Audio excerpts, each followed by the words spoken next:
l'infini, l'univers et la bêtise humaine. Mais pour l'univers, je n'ai pas de certitude absolue.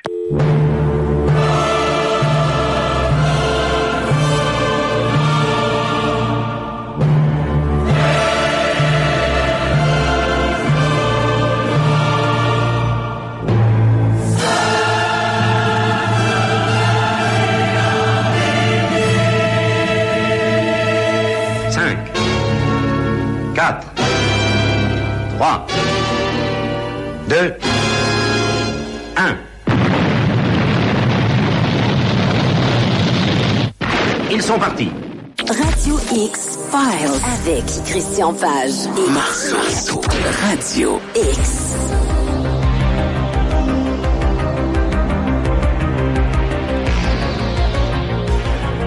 Bonsoir, bon vendredi. Bienvenue sur les ondes de choix 98.1 Radio X à Québec. Christian Page, bonsoir. Salut Yannick. On se les gèle. À qui le dis-tu? C'est épouvantable. Ah, c'est pas grave. Le printemps s'en vient bientôt, hein? Et puis écoute, on n'est même pas encore rendu en décembre. Exact. C'est pas grave. C'est pas grave. Faut pas faire notre vie en fonction de la température, cher ami. Non, absolument, mais c'est quand même moi qui n'est pas partisan, là, qui n'est pas un adepte des sports d'hiver, je dois t'avouer que ce 6 mois-là, je le trouve plutôt long. Christian Page ne fait pas de snowboard? Non, je ne fais pas ça, moi. Tu m'envoies surpris? Ce soir, comme sujet de la soirée, tu as choisi l'assassinat de JFK, de John F. Kennedy. Oui, absolument. Écoute, hier, jeudi, 12h30, marquait le 55e anniversaire de l'assassinat de JFK. Et depuis 55 ans maintenant, les théories du complot abondent dans tous les sens. Et donc, j'ai décidé de revenir un peu sur cette histoire de JFK. Évidemment, on n'abordera pas toutes les théories du complot qui concernent JFK. Écoute, dans un ouvrage là, qui s'intitulait Reclaiming History, Vincent Bugliosi, un ancien procureur de Californie, et à l'époque où il était avocat, donc avant de devenir procureur, il s'est rendu célèbre parce qu'il est le procureur qui a envoyé Charles Manson derrière les barreaux. Et il a écrit l'un des ouvrages sans aucun doute les plus importants jamais écrits sur l'attentat de JFK et Reclaiming History. Et dans cet ouvrage, Vincent Bugliosi a dénombré plus d'une centaine de théories du complot, plus de 200 complotistes et au moins 82 assassins, outre Lee Harvey Oswald. Donc, tu t'imagines qu'on ne peut pas, même dans une émission de 4 heures ou 5 heures, on pourrait pas aborder chacune de ces théories du complot. Ouais. Mais on va quand même en parler de façon générale un peu, qu'est-ce que c'est, d'où viennent les théories du complot, sur quoi ils s'appuient, pourquoi est-ce que, lorsque l'on parle de l'affaire Kennedy, c'est sûr que c'est devenu un peu la mère de tous les complots. L'an dernier, j'ai publié un ouvrage, c'était l'été 2017, j'ai sorti un livre qui s'appelait Les théories du complot, et j'ai consacré un chapitre à l'affaire de John F. Kennedy. Et c'est vrai qu'on ne peut pas aborder les théories du complot sans évoquer l'affaire Kennedy. Mais on va essayer de regarder un peu quels sont les éléments qu'on connaît.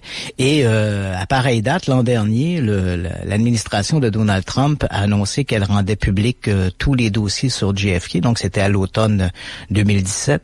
Et on parle ici d'à peu près 3200 dossiers. Bon, évidemment, au moment où il y a eu la publication de ces dossiers, il y a eu un peu une surenchère des médias. C'était, la CIA rend public 15 000 dossiers, le FBI en rend 12 000, 14 000 publics, la NSA 5 000. Là, on faisait un peu une surenchère. En réalité, tous ces documents-là qui ont été rendus publics l'an dernier, c'était surtout des documents que l'on mettait en ligne. Mais ces documents-là étaient déjà connus, ils étaient déjà accessibles aux historiens, aux chercheurs, aux spécialistes de l'affaire Kennedy. Il suffisait de se rendre aux Archives nationales à Washington pour consulter ces fameux dossiers. Mais l'an dernier, ça a été un peu le coup d'envoi, donc l'administration Trump. Faut dire que ce qui avait donné un peu le coup de pouce à tout ça, c'est la sortie au début des années 1990 du film JFK d'Oliver Stone. Je sais pas si tu as vu ce film. Oui. Donc, le film en lui-même, c'est un film qui a fait beaucoup jaser.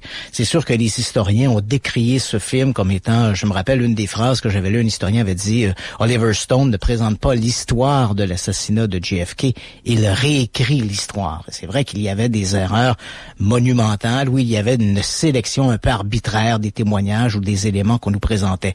On voulait visiblement, Oliver Stone avait choisi de nous présenter une théorie du complot. Donc, il a manipulé un peu les faits ou il a choisi parmi les faits pour accréditer son hypothèse de la théorie du complot. Néanmoins, la sortie de ce film a fait beaucoup jaser et beaucoup de gens ont écrit au Congrès, aux hommes du Congrès ou à leurs représentants politiques pour demander une ouverture des dossiers sur JFK. Et à ce moment-là, la décision a été prise que tous les dossiers de John F. Kennedy seraient rendus publics au cours des 25 prochaines années. Et la date butoir était l'automne 2017. Donc, à l'automne 2017, l'administration Trump, qui s'est retrouvée un peu avec cette histoire-là, ont décidé de rendre publics les dossiers. Et quand je dis dossiers, je parle de nouveaux dossiers. Pas les 15 ou 15 000 de la CIA, les 25 000 du FBI, qui étaient déjà accessibles. Mais on parle ici d'à peu près 3200 nouveaux dossiers qui étaient passés un peu sous le radar, qui n'avaient été vus par personne. Donc, ces dossiers ont été rendus publics. À la toute dernière minute, le FBI est intervenu, mais en fait, le FBI qui représentait grosso modo l'ensemble des services de renseignement, et ils ont demandé à ce qu'à peu près 200 dossiers soient retirés du lot en question qui devait être rendu public. L'administration Trump, on dit, ils ont accédé à cette demande, mais avec une condition. Et cette condition était, d'ici mars 2018, vous devez justifier pourquoi ces 200 dossiers ne doivent pas être rendus publics. Et visiblement, les services de renseignement ont fait leur devoir, tant et si bien qu'en avril dernier, l'administration américaine a dit on va rendre sur les 200 qui ont été retenus, il y en a à peu près 190 qui seront rendus publics. Ils seront en partie censurés pour dissimuler des informations d'ordre personnel concernant certains individus, et une quinzaine de dossiers qui ont été retenus et qui, eux, ne seront publiés qu'en 2021. Donc, cela étant dit, un an plus tard, donc on a quand même rendu public, c'est à peu près l'ensemble, la presque totalité des dossiers qui étaient encore retenus, et ça depuis l'automne dernier. Alors, un an plus tard, qu'est-ce que ces dossiers nous ont appris? Parce que c'est vrai que au fil des ans, ces théories du complot se sont multipliées. Est-ce qu'il y a un élément, est-ce qu'il y avait des preuves qui étaient dissimulées dans ces dossiers qui permettaient d'accréditer l'hypothèse du complot? Donc, on va regarder ça un peu, on va faire un bilan de ce qui a été publié. Ça, on verra ça en deuxième partie. Et en deuxième partie aussi, je reçois l'historien Michel Lenoir, qui a écrit un ouvrage fort intéressant qui s'appelle Complot. Tout a commencé avec John F. Kennedy. Et pourquoi je trouve intéressant l'ouvrage de Michel Lenoir? Parce qu'il va au-delà des théories du complot. C'est pas seulement de savoir qui a tiré sur Kennedy, où se trouvait le tireur, en avant, derrière, mais il va au-delà de ça. Pourquoi est-ce que l'affaire Kennedy, 55 ans plus tard, aujourd'hui, continue? Pourquoi cette histoire-là, est-ce qu'elle continue encore d'intéresser les gens? Pourquoi, avec l'affaire Kennedy, on a vu se multiplier les théories du complot dans tous les sens? Pourquoi cette histoire-là a joué un rôle si important dans la culture populaire? Donc, on va aborder cette question-là avec l'historien Michel Lenoir en deuxième partie d'émission. Donc, voilà un peu notre menu de ce soir. Et comme c'est un dossier hyper chargé, écoute, j'avais pensé en cette première partie d'émission de te rappeler, en fait, de faire une revue historique des événements de ce 22 novembre 1963. Et ce que je vais te présenter, c'est à peu près ce que on est sûr. Et là, je sais, je veux pas que les gens m'écrivent en me disant « Ouais, mais là, vous dites ça, puis il y a une autre personne qui dit l'inverse. » Non, on va essayer de regarder de façon générale. Mais c'est sûr, Yannick, pour chaque affirmation que je vais faire, tu vas trouver, si tu creuses un peu, tu vas trouver quelqu'un qui a une voix dissidente, si je puis dire. Mais ce que l'on sait à peu près de certains, et c'est ce que je vais te présenter, tu es prêt, tu es bien assis? Allons-y. Alors, on est ce 22 novembre 1963. Écoute, depuis quelques jours, le président Kennedy a décidé d'amorcer une tournée. Le président Kennedy, c'est le 35e président des États-Unis. Il a 46 ans. C'est probablement le président qui a su le mieux exploiter. En fait, il est le premier à avoir vraiment exploité l'image populaire des médias. Donc, c'est un peu de la propagande quand même. Lorsque l'on voit Kennedy dans le bureau ovale, il est entouré de ses enfants, il est avec Jackie. Qui n'a pas vu cette image de John Kennedy dans sa chaise berceuse avec le petit John qui joue à ses pieds. Donc, c'est une image que Kennedy utilise, il la présente au public, tout ça est parfaitement orchestré. On veut donner l'image de cet Américain qui a réussi le rêve américain, qui est là et qui représente un peu cette voix populaire d'une nouvelle Amérique, d'un vent nouveau qui souffle sur l'Amérique. Il est l'incarnation de ça, ce John Kennedy.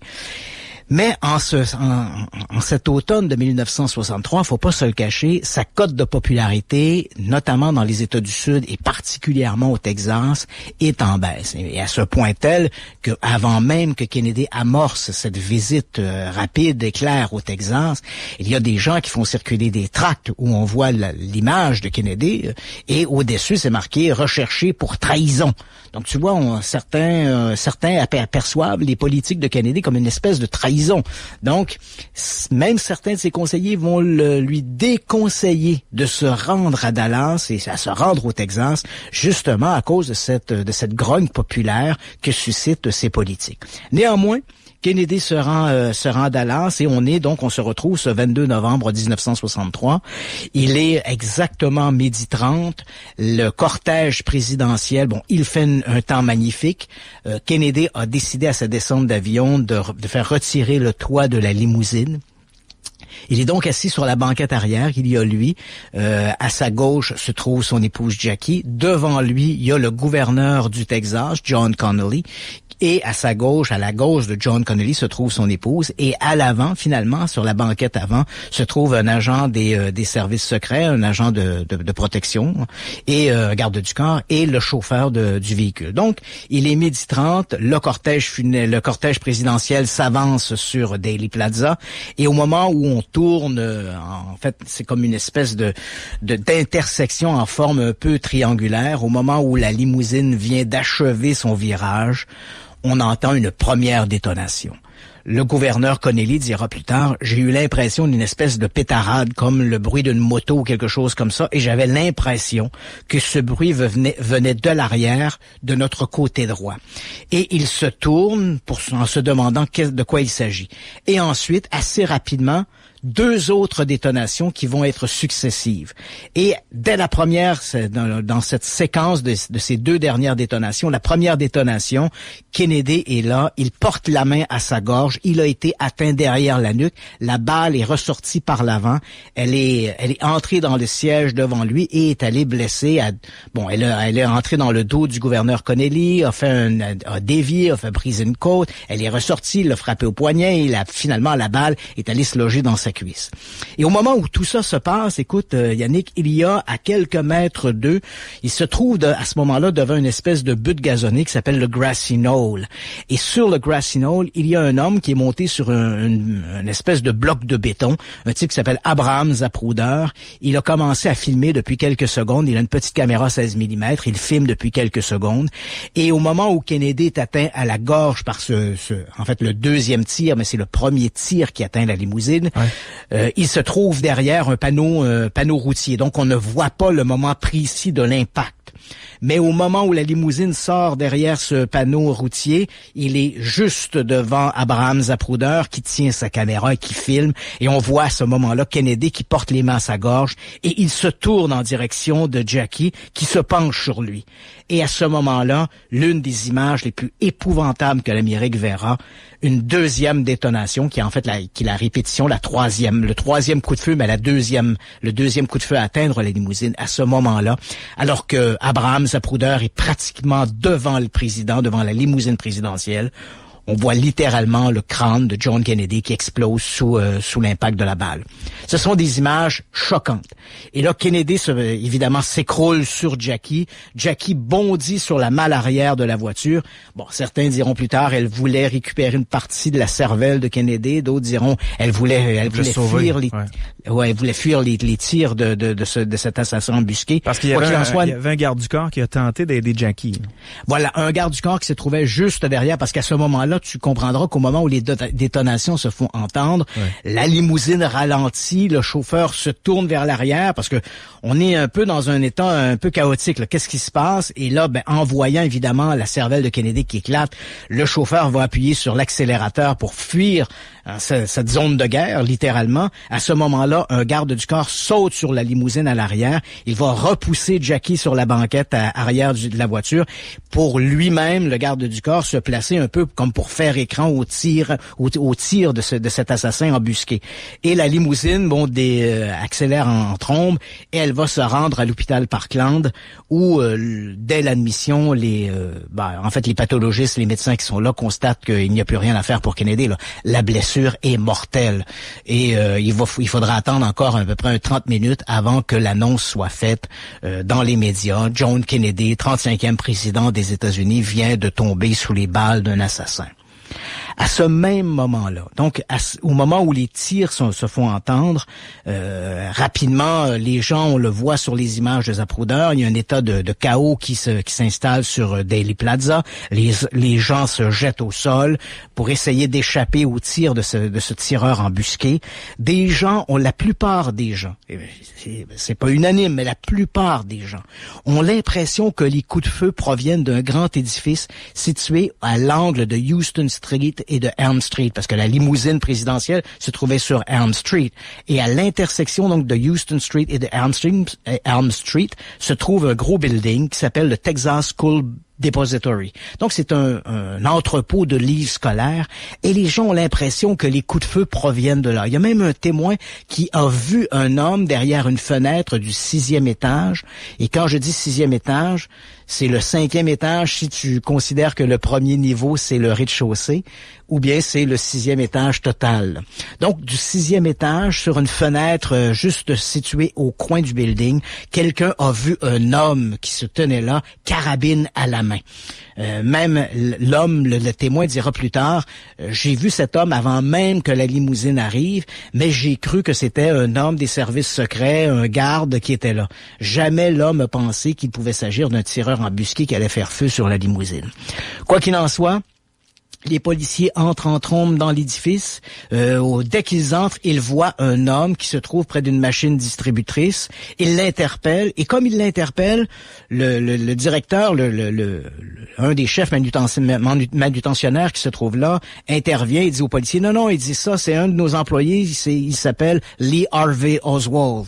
Le policier dit « OK, parfait » et on grimpe dans les étages. Rapidement, on se rend au 6e étage et là, on entre dans cette grande esplanade où se trouvent des cartons de livres, en fait des dizaines et des dizaines de cartons de livres. Et vers la fenêtre, près de la fenêtre qui fait l'angle de la rue, le tireur, a fait une espèce de palissade pour se faire un isoloir et là, on va retrouver sur le sol 3 douilles 6,5 mm, visiblement les douilles utilisées par l'assassin, là, les douilles des balles tirées sur la limousine. En faisant le tour de cet endroit-là, on va éventuellement trouver, là, dans les minutes qui vont suivre, on va trouver une carabine, une Mannlicher Carcano, une arme italienne qui date de 1939, en fait un modèle de 1939 qu'on peut encore se procurer, là, qui est toujours en fabrication, qui est une arme finalement bon marché, pas particulièrement fiable, qui a tendance à s'enrayer. Bref, une arme somme toute assez conventionnelle. Et sur l'arme en question se trouve une lunette d'appoint. Et donc il est clair qu'il doit s'agir de l'arme utilisée par l'assassin. Les policiers demandent à ce qu'il y ait un regroupement de tous les employés du Texas School Book Depository. Et à ce moment-là, tous les employés sont réunis, tous les employés qui travaillaient à ce moment-là. Il n'en manque qu'un seul, Lee Harvey Oswald. Comme on dit, il a levé les feutres. Et à ce moment-là, on va lancer rapidement un avis de recherche sur ce Lee Harvey Oswald qui, de facto, devient le suspect numéro 1 dans l'assassinat de John F. Kennedy. Alors que à Parkland, à l'hôpital de Parkland, on annonce le décès de John F. Kennedy, ce Lee Harvey Oswald se retrouve à son appartement, qui se trouve à peu près à 2,5 kilomètres de l'édifice le dépôt de livres du Texas. Il change de chandail et ressort dans la rue. Et à 13h15, très précisément, il se fait interpeller par un policier de Dallas, Jefferson Davis Tippit, G.D. Tippit, qui interpelle Oswald. Il ressemble, en fait, comme je te l'ai mentionné, sur les avis, sur les radios, on annonce qu'un homme portant un blouson telle ou telle couleur, à peu près peigné sur le côté, un homme d'à peu près 1m80, a été vu. Bon. Et donc, on lance un peu cette description. Et ce Tippit, en voyant cet homme déambuler sur la rue, il faut dire que l'homme aussi marche d'un pas alerte et il a tendance à tourner la tête, ne regarde pas vers le policier. Donc, il y a comme quelque chose dans l'attitude qui éveille chez le policier des soupçons. Donc, il interpelle ce Lee Harvey Oswald et immédiatement, Lee Harvey Oswald sort de son blouson un pistolet de calibre 38 et abat de l'agent Tippit devant des témoins comme ça sur le coin de la rue. Arme au poing, il s'enfuit, va traverser en fait 6 pâtés de maison. Et il va s'engouffrer au cinéma Texas où il va essayer de se cacher parmi les gens qui, il ne paie pas, évidemment, il passe devant la guérite, entre dans le cinéma, entre dans la salle de projection, et là, il s'assoit parmi les gens qui sont là et qui assistent à la présentation de l'après-midi. C'est à cet endroit-là que des policiers vont éventuellement, des gens ont été témoins de la scène, on va guider les policiers entrent dans le cinéma, et on va procéder à l'arrestation de Lee Harvey Oswald. Se voyant entouré de policiers, Oswald dégaine à nouveau son arme. Il veut faire feu sur les policiers, mais on a le temps de le maîtriser avant qu'il ait le temps de tirer sur les policiers. Donc, maîtrisé, menotte au poing, il est amené au poste, au QG central, le quartier général de la police de Dallas. Pendant ce temps-là, évidemment, à Parkland, on a constaté le décès de Kennedy et on s'occupe de faire, en fait, les préparations nécessaires pour transférer le corps de John F. Kennedy à Washington, D.C., en fait, à l'hôpital Bethesda, où on va procéder à son autopsie. Lee Harvey Oswald est interrogé. On lui fait clairement comprendre qu'il est soupçonné de l'attentat contre JFK. Oswald nie catégoriquement être lié à l'attentat de Kennedy. Il dit ne même pas, lorsqu'on l'interroge sur des armes, il dit ne pas avoir d'armes, même pas d'armes de poing. Pourtant, il a été arrêté avec un calibre 38 entre les mains. Pendant ce temps, on a retrouvé la fameuse Munlincher Carcano dans le dépôt de livres. Lorsque l'on parle de cette arme à Lee Harvey Oswald, il dit non, ce n'est pas à moi. Et pourtant, en faisant une perquisition chez lui, on va trouver une photographie de lui où il tient la fameuse carabine en question. Et son épouse, Marina, va avouer que c'est elle-même, au printemps de 1963, qui a pris des photos de Lee Harvey Oswald tenant l'arme en question. On peut se demander qui est à ce moment-là ce fameux Lee Harvey Oswald. C'est vrai que c'est un personnage quand même un peu louche. Hein? Il a été 2 ans dans l'armée, il a été démobilisé en 1959. En 59, il a gagné la Russie. C'est un type qui était pro-communiste. Hein. Déjà, même quand il était dans l'armée, il embêtait un peu ses compagnons militaires en leur lessivant un peu le cerveau avec ses longs discours sur les valeurs du communiste. Lorsqu'il quitte l'armée, donc il passe par la France, la Suisse et finalement va gagner la Russie. Il n'a en poche qu'un visa temporaire. Il va quand même rester là pendant 3 ans. Il va épouser une pharmacienne de Minsk, une certaine Marina Pravuskova ou quelque chose comme ça. Et puis en 1962, il rentre aux États-Unis. Bien sûr, il faut pas se le cacher, Yannick, quelqu'un qui fait défection vers la Russie, qui reste un citoyen américain qui séjourne pendant 2-3 ans en Russie, ça paraît toujours louche. Ça éveille les soupçons. Bien sûr, faut pas se le cacher, on est en pleine guerre froide, c'est un bras de fer qui se joue entre les Russes et les Américains et chacun se regarde un peu en chien de faïence et on se demande qui va réagir le premier. Donc lorsque Lee Harvey Oswald se présente en 1962 à l'immigration américaine en disant je viens de séjourner, je viens de passer 3 ans en Russie, et c'est sûr que ça éveille des soupçons. Et puis faut pas se le cacher, lorsqu'on interroge des gens dans son entourage, tous peuvent témoigner de son son soutien aux politiques, aux philosophies communistes. Donc, Lee Harvey Oswald est un peu, et là je veux pas faire un mauvais jeu de mots, mais il est quand même un peu dans le collimateur des autorités américaines. Il rentre donc aux États-Unis, il va travailler, il va faire quelques petits boulots, il va même à un moment donné se rendre en Nouvelle-Orléans, hein, et il va créer un bureau de support aux politiques castristes, hein, pro-castristes, et cette organisation, en fait, il est le seul membre, et c'est vrai qu'il utilise à ce moment-là un pseudonyme, et ce pseudonyme, c'est Alec Idel. Et ça, c'est très important de retenir ça. Donc, il ouvre ce fameux bureau de support aux politiques pro-castristes sous le nom de Idel, et il distribue des tracts à la Nouvelle-Orléans là en support pour Cuba et contre, bien sûr, les politiques américaines anti-castristes, anti-communistes. Et à ce moment-là, il se retrouve, bien sûr, encore une fois, dans le collimateur des autorités américaines, qui est cet Américain qui a fait un séjour en Russie, qui revient aux États-Unis, qui est là, qui distribue des tracts. Il faut dire qu'au moment où il est même arrêté à la Nouvelle-Orléans, on lui demande des informations sur ses activités. Il va mentir aux autorités, hein, il va se présenter comme ce fameux Idel. Il cache son identité, il cache bien sûr ses allégeances. Il nie être impliqué dans quelques activités communistes ou pro-communistes. Il va éventuellement regagner le Texas, et c'est là qu'il va acheter il va faire acheter par la poste cette fameuse Munlinchar Carcano. On est au printemps de 1963. Il va débourser d'ailleurs $21.45 pour l'achat de cette carabine.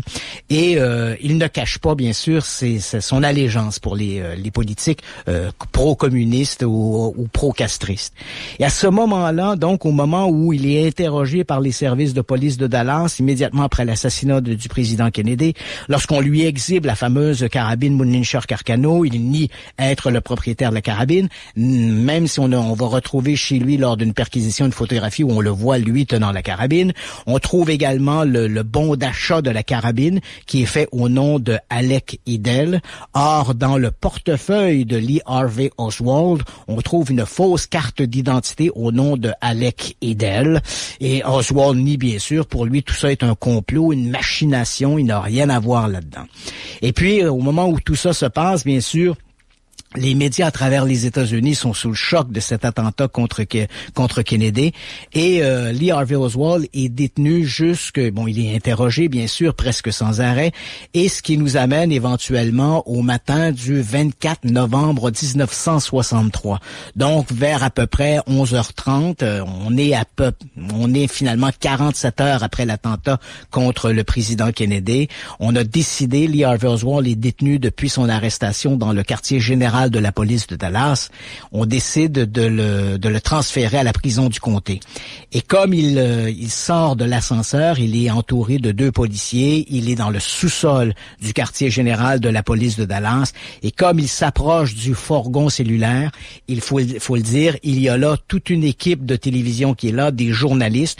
La presse a été informée de l'heure et de l'endroit où on transférait Oswald, et alors que les caméras sont braquées sur lui, alors qu'il sort de l'ascenseur, un homme sort de la foule, s'approche d'Oswald, lui place un revolver à la poitrine et tire une seule balle. Cet homme est immédiatement immobilisé, arrêté, désarmé. Cet homme s'appelle Jack Ruby, de son vrai nom Rubenstein. C'est un tenancier de bar. En fait, il est propriétaire de 2 clubs à Dallas et il est désarmé. Une seule balle aura suffi à tuer finalement Oswald parce que mortellement atteint, il est immédiatement transféré à l'hôpital de Parkland. Il est ce même hôpital où 47 heures plus tôt est décédé le président Kennedy. Il est amené donc dans un bloc. Par respect pour le président, il n'est pas amené dans le bloc numéro 1. Il est amené dans un autre bloc et malheureusement, on ne peut rien pour lui. Lee Harvey Oswald meurt de cette balle, une balle unique qui a été tirée en plein milieu de la poitrine, mais qui a fait des dommages importants au cœur, aux muscles cardiaques. Oswald meurt sans avoir confessé quoi que ce soit. Tu comprendras, Yannick, que la mort de Lee Harvey Oswald, suspecté du crime de Kennedy, qui se fait abattre devant... D'ailleurs, c'est la première fois, on voit, avec la mort de Lee Harvey Oswald, c'est le premier meurtre en direct à la télévision. Ah oui. Les gens restent un peu choqués de voir ça. Déjà on a appris que 47 heures plus tôt, le président Kennedy a été abattu. Et là, on voit en direct ce Lee Harvey Oswald se faire abattre devant les caméras de la télévision. Avec la mort de Lee Harvey Oswald, évidemment, on a l'impression que c'est la porte ouverte aux théories du complot. Le président Johnson, qui était vice-président sous l'administration Kennedy, est nommé, en fait, il fait allégeance dans l'avion qui transporte le corps de Kennedy, et avec Jackie à ses côtés, il fait allégeance et devient à ce moment-là le 36e président des États-Unis. Le Lyndon B. Johnson va demander une enquête sur l'assassinat du président Kennedy. Il va mettre à la tête de cette commission d'enquête un juge de la Cour, en fait le président de la Cour suprême des États-Unis, Earl Warren, et ils demandent donc une enquête nationale sur l'assassinat de Kennedy. Il faut attendre l'année suivante, donc l'automne 1964, pour qu'on publie finalement cette commission d'enquête qu'on appelle la commission d'enquête Warren. Et la commission d'enquête Warren, les grandes conclusions sont à peu près les suivantes. Lee Harvey Oswald et Jack Ruby ont agi seuls. Malgré tous les interrogatoires, toute la vérification des données, des éléments, on n'a rien trouvé qui permet de croire que Lee Harvey Oswald ou que Jack Ruby ait été de mèche ou été de cheville avec quelques organisations ou individus que ce soit. Les deux hommes semblent avoir agi seuls. Les balles qui ont atteint John Kennedy ont visiblement toutes été tirées depuis le 6e étage du dépôt de livres situé à l'angle des rues Elm et Houston à Dallas. Et visiblement, elles ont toutes été tirées par cette fameuse carabine, cette München Carcano, qui appartenait à Lee Harvey Oswald. Et Lee Harvey Oswald est sans aucun doute l'homme qui a abattu le président John F. Kennedy. Ça, ce sont les grandes conclusions de la commission Warren. Inutile de te dire qu'immédiatement, avec la publication de ce document, de cette commission d'enquête, il y a un lever de bouclier parce qu'à ce moment-là, depuis une année déjà, les théories du complot vont bon train. Les images d'Abraham Zapruder, ce confectionneur de mode pour dames qui se trouvait à quelques mètres de la limousine présidentielle et qui a filmé l'attentat dans un angle tout à fait extraordinaire. Ces images ont été vues par les gens de la commission, ont été vues par des experts, et il y a une mésentente sur les experts. Est-ce que les balles venaient de l'avant? Est-ce que les balles venaient de l'arrière? Les témoignages sont un peu contradictoires. Donc, les théories du complot vont bon train.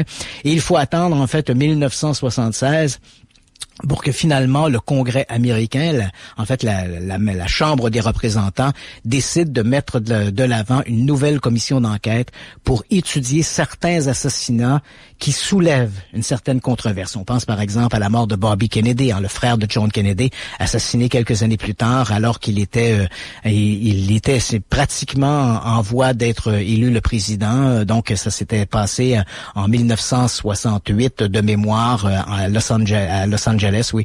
On était en août 1968. Il a été abattu par un type qui s'appelle Sheeran Sheeran. Là encore, il y a des théories du complot qui ont circulé. La mort de Martin Luther King aussi avait soulevé des hypothèses de théories du complot. Donc, cette Chambre des représentants décide de faire une nouvelle enquête sur ces assassinats un peu mystérieux, ou en tout cas à tout le moins ambigus, nébuleux.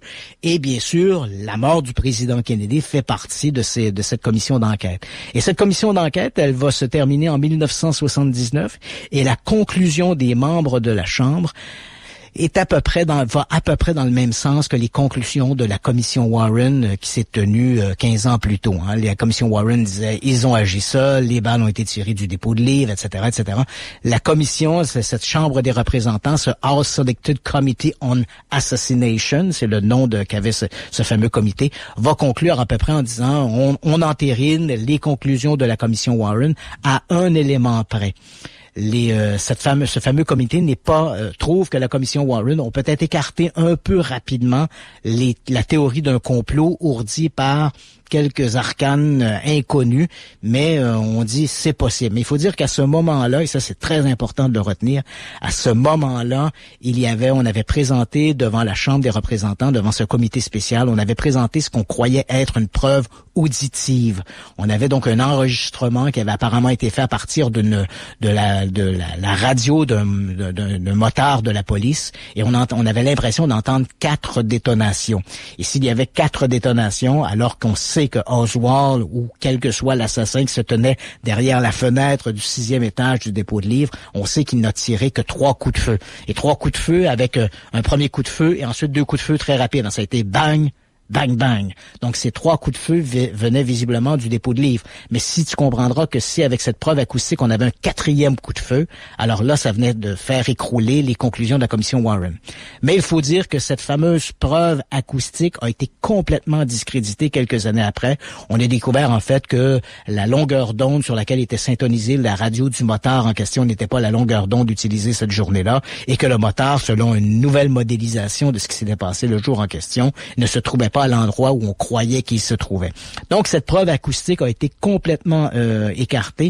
Et il faut pas se le cacher, cette preuve acoustique était le seul élément sur lequel le House Selected Committee on Assassination s'appuyait pour rejeter le fait que les 2 hommes avaient agi seuls. Donc, à partir du moment où tu écartes cette preuve acoustique, il n'y a plus preuve d'un quelconque complot et on doit en revenir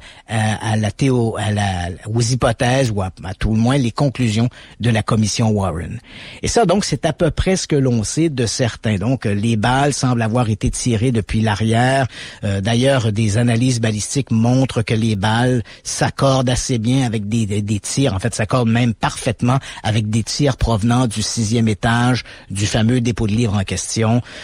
Là, évidemment, les théories du complot, même, en fait, je te dirais que cette preuve balistique, en fait, l'angle des balles, et le fait que les balles étaient, faut pas se le cacher, les balles qui ont été retrouvées dans la limousine présidentielle étaient des balles d'un calibre 6.5. Ce sont les balles qui étaient tirées par la Munencher Carcano. Donc, devant cette preuve balistique, tant sur l'angle des tirs qui ont atteint le président que sur les débris de balles qui ont été retrouvés à l'intérieur de la limousine, la preuve semble tellement irréfutable que même certains théoriciens du complot reconnaissent que les balles ont dû être tirées du 6e étage du fameux dépôt de livres.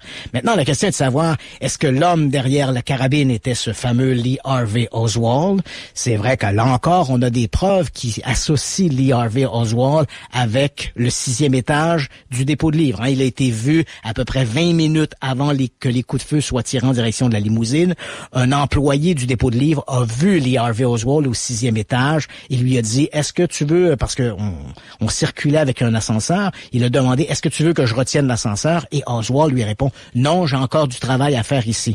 Et 25 minutes plus tard, les premières détonations étaient tirées sur la limousine. Donc, on place Lee Harvey Oswald dans ce 6e étage à l'heure et à la journée de l'assassinat du président Kennedy. On a retrouvé ce matin-là, Lee Harvey Oswald s'est présenté à son travail avec un colis, un long colis enveloppé dans un papier brun. Et lorsque ses collègues de travail lui ont demandé de quoi il s'agissait, Oswald a dit, ce sont des tringles à rideaux pour mon appartement de Dallas. Et cette enveloppe de papier contenait en réalité la Munencher Carcano, et on va la retrouver au fameux 6e étage du dépôt de livres. On va retrouver une empreinte de Lee Harvey Oswald sur le papier en question. Lorsqu'on trouve la carabine, la Munencher Carcano, on va retrouver des fibres du chandail que portait Lee Harvey Oswald sur la carabine en question. Donc, on a des éléments qui associent directement non seulement Lee Harvey Oswald, qui le place sur le site de l'attentat, mais qui l'associe directement avec la carabine. La carabine a été achetée par lui, à son nom, livrée dans un casier postal à Dallas qui était à son nom. On retrouve son empreinte digitale sur le papier qui enveloppait la carabine, des fibres de tissu sur la carabine en question. Maintenant, pour les théoriciens du complot, c'est Lee Harvey Oswald n'était pas un assez bon tireur pour réussir ce fameux coup, de faire mouche comme ça à 2 reprises sur le président. Moi, je dois t'avouer que j'y suis allé à Dallas. Lorsque j'ai écrit mon bouquin, Les théories du complot, je me suis rendu à Dallas, j'ai rencontré des gens, je suis allé, aujourd'hui, le 6e étage du dépôt de livres est un musée qui est consacré à John F. Kennedy. On ne peut pas aller derrière la fameuse fenêtre du 6e étage, là où se tenait Lee Harvey Oswald, mais on y a placé des boîtes en carton. On a reconstruit la scène telle que les policiers l'ont trouvée, et tout ça est entouré de panneaux de verre qui nous permet de visualiser un peu la position, à quel endroit endroit se trouvait Oswald. Mais on peut se placer dans la fenêtre juste à côté. Et entre cette fenêtre-là et l'endroit où se trouvait la limousine, il y a une espèce de X sur l'asphalte. Je crois depuis 1 an ou 2, on a retiré le X parce qu'il y avait un aspect un peu macabre autour de ça. Tu sais, le X, c'est un peu quand c'est notre cible qui est ici, là. Ouais. Donc la ville de Dallas ont décidé de retirer le X qui était sur la chaussée. Mais j'ai mis une photo sur le site de Radio X où on me voit debout pointant là vers la fenêtre en question. Je suis exactement sur le X en question. Et il y a à peu près 200 mètres, 250 mètres qui séparent l'endroit où se trouvait la limousine et Lee Harvey Oswald, ou à tout le moins le tireur. Et quand on se place derrière la fenêtre, on est un peu frappé par la proximité des lieux. Moi-même, en jetant un coup d'œil par la fenêtre, je me suis dit, j'aurais même pas besoin d'être un super tireur pour pouvoir réussir à faire mouche de cette façon-là. Un bon tireur. Ça a l'air quand même être une bonne distance. Là. Je regarde la photo que tu as mise sur notre page Facebook Radio X-Files. Bel homme en passant. Oui, mais ça a l'air être une bonne distance. Oui, c'est à peu près 250 mètres. Mais encore une fois, là, je te dis, moi, j'y serais pas arrivé. Mais il faut quand même se rappeler que durant les 2 années que Oswald a passé dans l'armée, il avait des états de service tout à fait moyens, mais il s'est distingué, pour son maniement des armes et pour son tir. C'était un très bon tireur.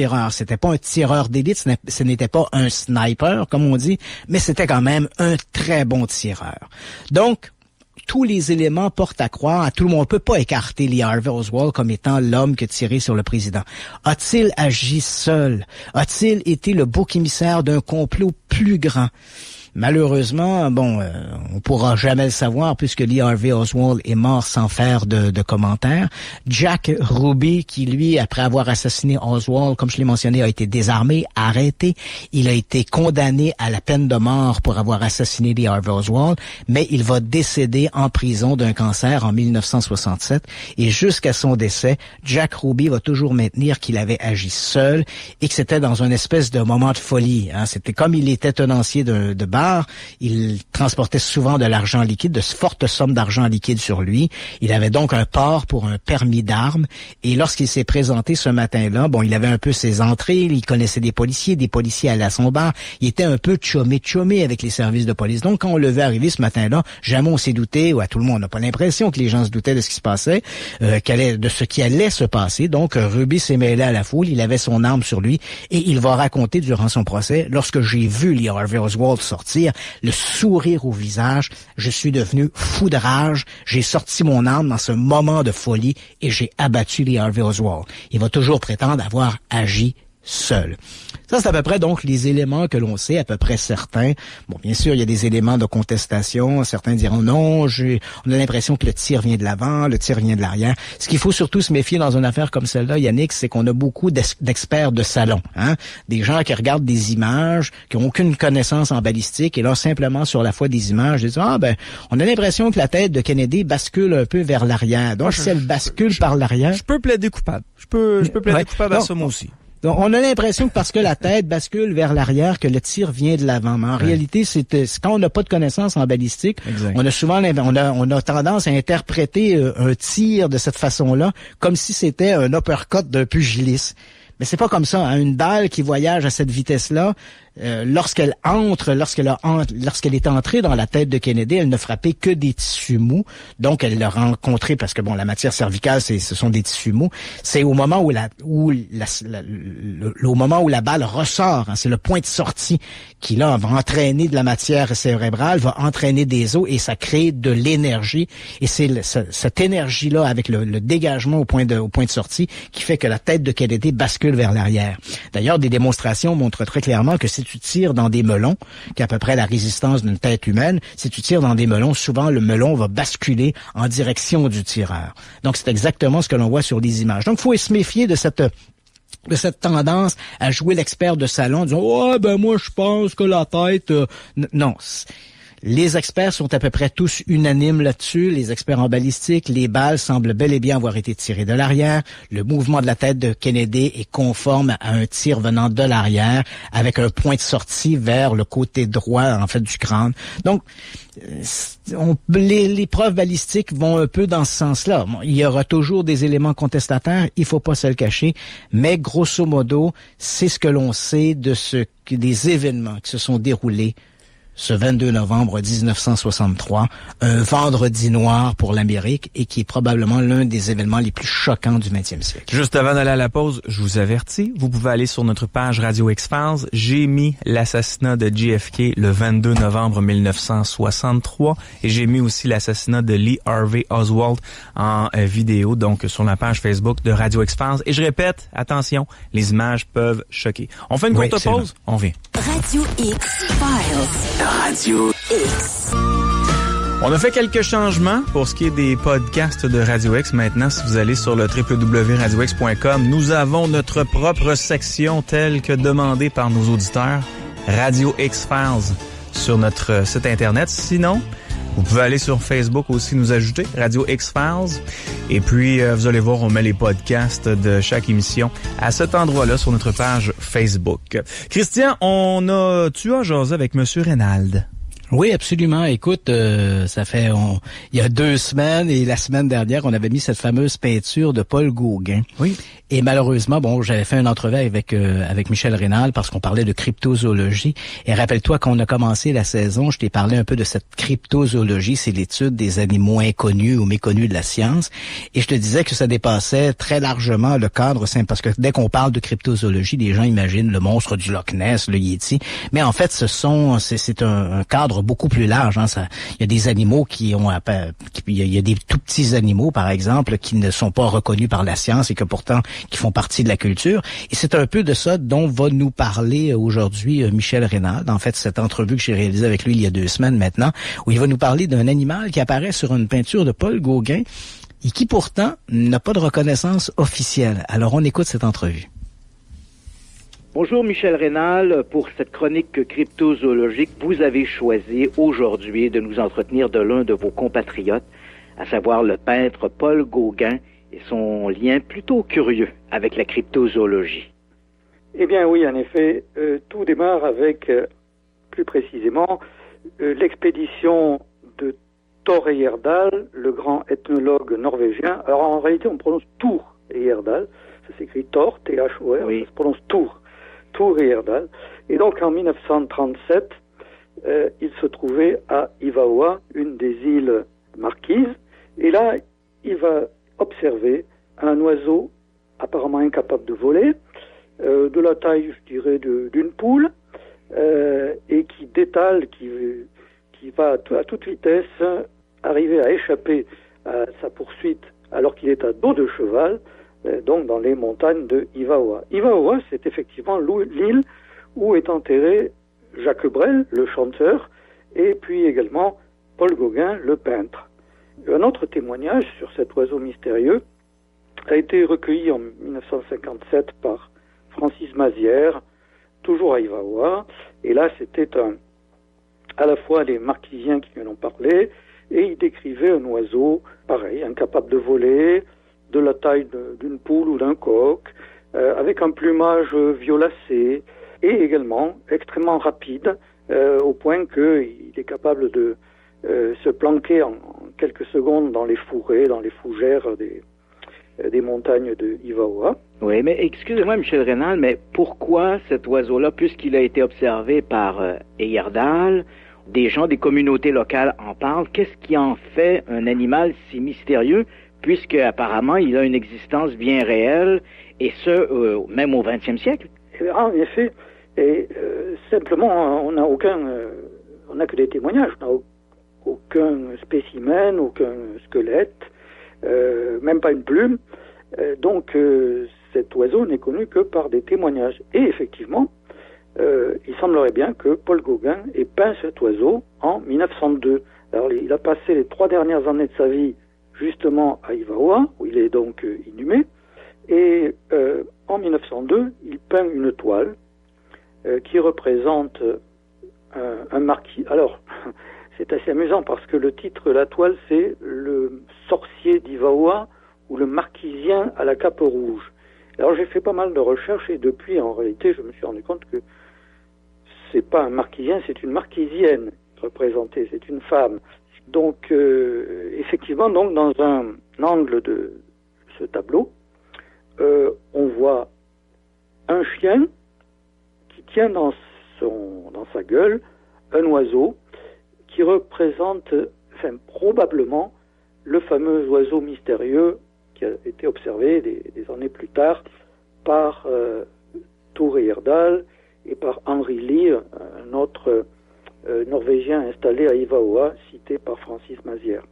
Les dimensions par rapport au marquisien, ou plutôt donc à la marquisienne en question, et par rapport au chien, et puis même la présence du chien qui n'est pas anodine, d'après les témoignages, il est tellement rapide et puis comme il se planque dans les fourrés, les seuls qui peuvent arriver éventuellement à le capturer, nous disaient les marquisiens, c'était des chiens.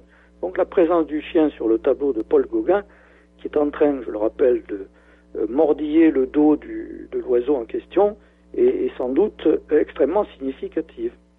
On a quand même eu la confirmation de l'existence passée de cet oiseau. Parce que en 1986, on a découvert, justement à Ivaoa, des ossements, alors on dit subfossiles. Subfossiles, ça veut dire ils sont même pas fossilisés, ils sont même pas minéralisés, ils n'ont que quelques siècles. D'un oiseau, effectivement, inapte au vol, du genre Porphyrio. C'est exactement comme la poule sultane que l'on trouve notamment dans toute l'Asie orientale jusqu'aux îles Fidji. Mais ça faisait un trou de plus de 3000 km entre son aire de répartition connue, du genre Porphyrio, et la Polynésie, avec particulièrement donc les îles Marquises.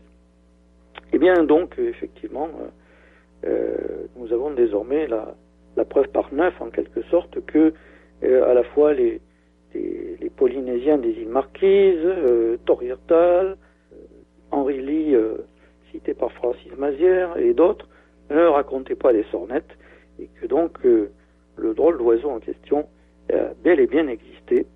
Et alors, comme je dis, hélas, probablement, il a disparu.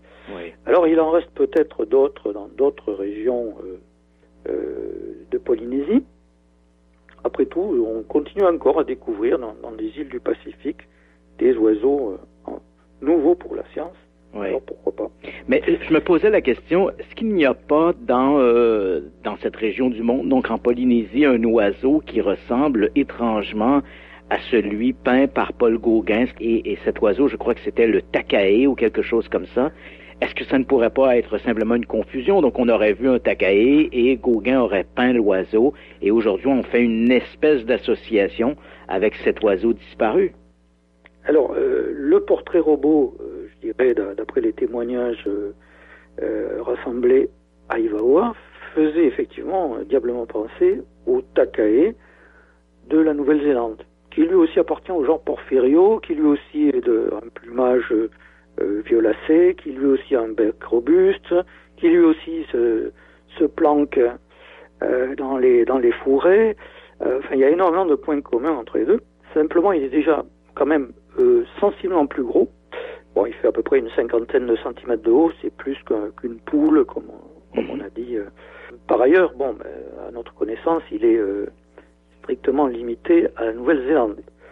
Alors, bon, on aurait pu penser que peut-être cet oiseau, qui était d'ailleurs reconnu par les marquisiens lorsqu'on leur montrait des photos du takae de Nouvelle-Zélande, ils disaient, ah ben oui, ça c'est celui qui vit chez nous, ça.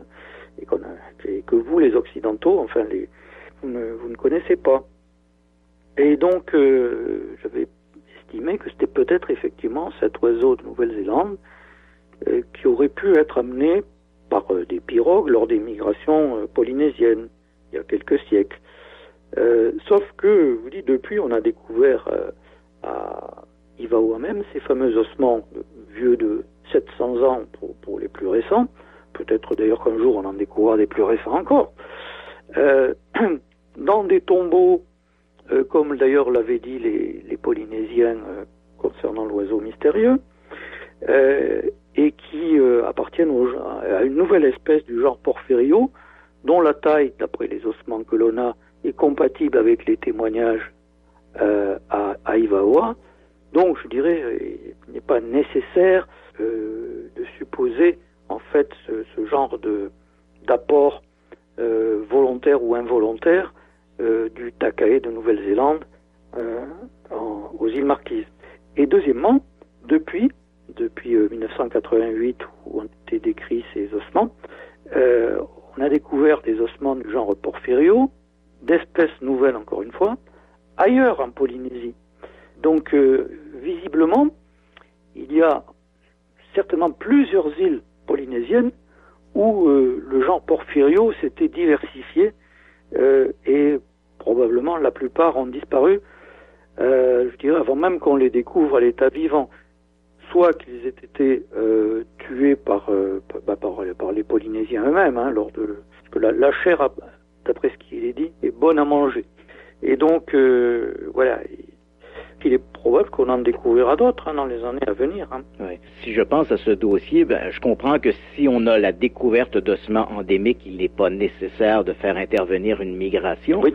Mais d'un autre côté, c'est vrai que c'est assez amusant de voir que l'un des témoins de ces oiseaux était Heyerdahl lui-même, et ce Heyerdahl a clairement démontré dans les années qui ont suivi, avec plusieurs expéditions comme le Ra-1, Ra-2, le Kon-Tiki, il a clairement démontré que les Polynésiens et même certaines sociétés, par exemple d'Amérique du Sud, auraient pu naviguer sur de très très longues distances et avoir des échanges entre plusieurs communautés.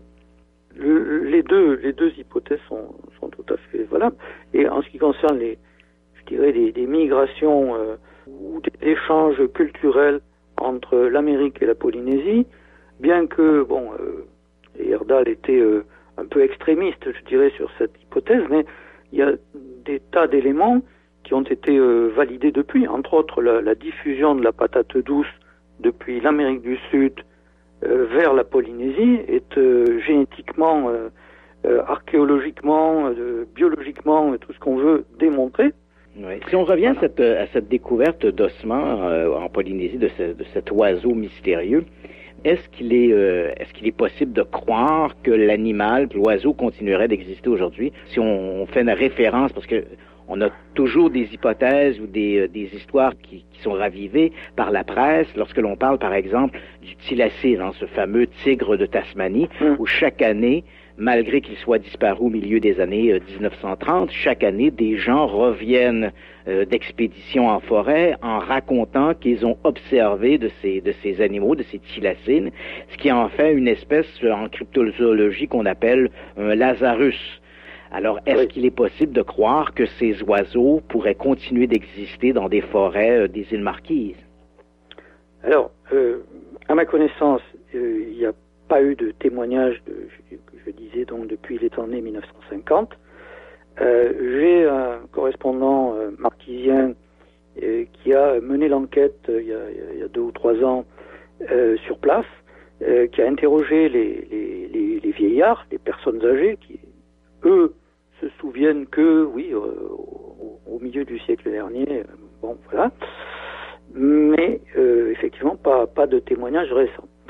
Est-ce que ça veut dire qu'il a totalement disparu? On pourrait citer des dizaines de cas d'espèces d'oiseaux, alors parfaitement répertoriés, qu'on avait un moment enterrés, si j'ose dire, dont on avait prononcé l'extinction, et que l'on retrouve en fait des dizaines d'années, et parfois 200 ans après leur extinction présumée.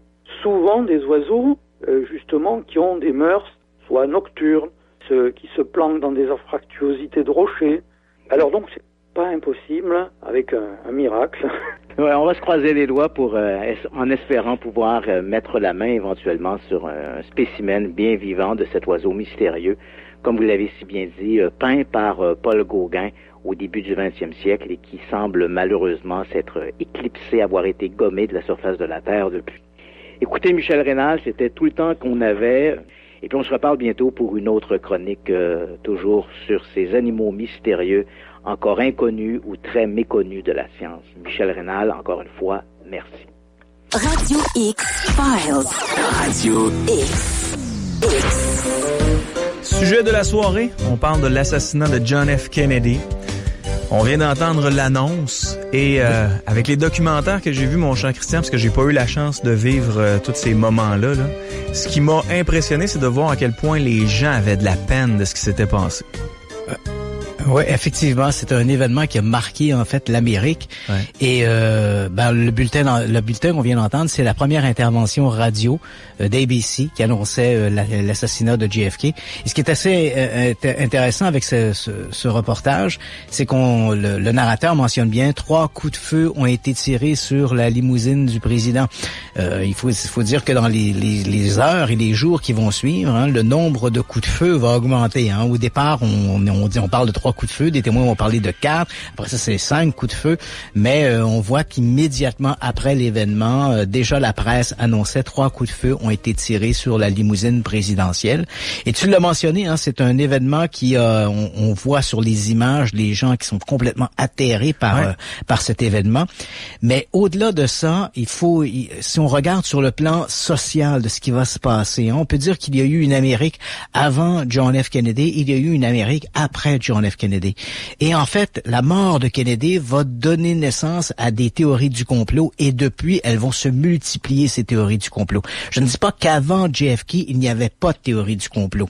Avant JFK, si on regarde à travers l'histoire, même à l'époque de la Rome antique, par exemple, il y avait un complot à l'époque, Néron, il y avait le feu avait été mis Rome avait été en partie incendiée et il y avait une théorie du complot qui voulait que Néron accusait involontairement les chrétiens d'avoir mis le feu à Rome. Donc, il y avait toute cette bisbille, cet aspect de la conspiration qui régnait même déjà dans l'Antiquité. Mais avec la mort de Kennedy, ces théories du complot qui étaient souvent le dada de quelques individus dans leur sous-sol qui commentaient les théories du complot. Et là, voilà qu'avec la mort de Kennedy, elles vont avoir pignon sur rue. Elles sont rapportées dans la presse et les gens vont y adhérer. Et encore aujourd'hui, il y avait un sondage qui montrait que près de 80% de la population américaine, et uniquement si on parle de JFK, 80% de la population américaine reste persuadée que les autorités ne leur ont pas tout dit concernant la mort de JFK. Or, pourquoi cet assassinat de JFK a-t-elle dans un premier temps donné naissance à tant de théories du complot? Et pourquoi aujourd'hui ces théories du complot semblent-elles plus populaires que jamais? Et elles sont de tout azimut. Ça va de l'assassinat politique au chemtrail, en passant par la théorie de la Terre plate. Là, on a des milliers de théories du complot.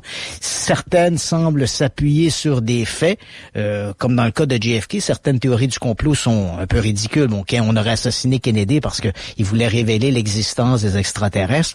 Ça semble un peu tiré par les cheveux. Mais c'est vrai qu'on a des théories du complot qui font intervenir les Cubains, qui font intervenir les Russes, qui fait intervenir les services de renseignement, qui fait intervenir la mafia. Et dans bien des cas, les défenseurs de ces théories semblent être en possession d'éléments qui sont, somme toute, plus ou moins convaincants, dépendamment de l'angle qu'on veut lui donner. Et c'est un peu pour débattre de ces théories du complot au lendemain de l'assassinat de JFK qu'on a en ligne Michel Lenoir, qui en 2013 a publié Complot, tout a commencé avec John F. Kennedy. Michel Lenoir, bienvenue à Radio X-Files. Bonjour. Alors, ce livre Complot, tout a commencé avec JFK. Est-ce que c'est exact de dire qu'il y a eu dans le cas des théories du complot, il y a eu une Amérique avant JFK et une Amérique après JFK? Effectivement, écoutez, comme vous venez de le dire, c'est pas de penser qu'il n'y avait pas de complot avant. Là. Si on parle du monstre du Loch Ness ou des complots ou mythes, là, si on parle de toutes les croyances qu'on peut avoir, les Martiens, le monstre du Loch Ness et autres, mais l'assassinat de JFK a été un choc pour une nation, pour une génération aussi. Et quand un gros choc se produit, on cherche toujours une explication aussi grosse que le drame qu'on vient de vivre. Ça ne peut pas que ce soit un ancien GI, un petit peu nono sur les bords, qui ait fait ça. Là. C'est comme, c'est trop gros. Donc, on a le réflexe de chercher une grosse conspiration. Ouais, c'est vrai, c'est ça. En psychologie populaire, on appelle ça le biais de proportionnalité. C'est-à-dire qu'il faut que si la conséquence est très grande, il faut que la cause soit aussi grande que la conséquence. C'est ça. Donc, ça se peut pas que ce soit juste un ancien GI qui cherchait la célébrité, qui avait probablement des problèmes personnels. Là. On connaît un petit peu sa vie. Puis bon, qu'il fasse ça, mais si on se replonge en 1963, les mesures de sécurité sont pas les mêmes qu'en 2018 là aussi. Là. Ouais, puis c'est vrai, vous mentionnez, Michel Lenoir, cette l'idée que l'individu aurait commis l'attentat pour se chercher un peu de publicité. C'est quand même ce que son épouse Marina avait déclaré durant la commission Warren. Elle a dit Lee Harvey entretenait des espèces de fantasmes de célébrité. Il voulait commettre un geste qui le ferait passer à l'histoire. Ben effectivement, si on revient à la vie de Lee Oswald, bon, tour à tour, pro-Castro, anti-Castro, le gars va au gré de ce qui lui tente, là, et c'est un être un petit peu instable, là, puis est-ce que il pouvait faire le crime? Ben, il était sur les lieux, il était au Texas School Book Depository, il était en possession d'une arme. Bon, ben, ça se peut, hein? Oui, c'est vrai que vu comme ça, tout pointe dans cette direction. Non, mais ça, c'est comme, maintenant, on a tellement de mal à croire que les choses arrivent parce qu'elles arrivent. Et bon, c'est comme, bon, on va déborder un petit peu de l'assassinat de JFK, mais chaque génération a son drame. T'sais. Pour la génération de JFK, ben c'est des gens...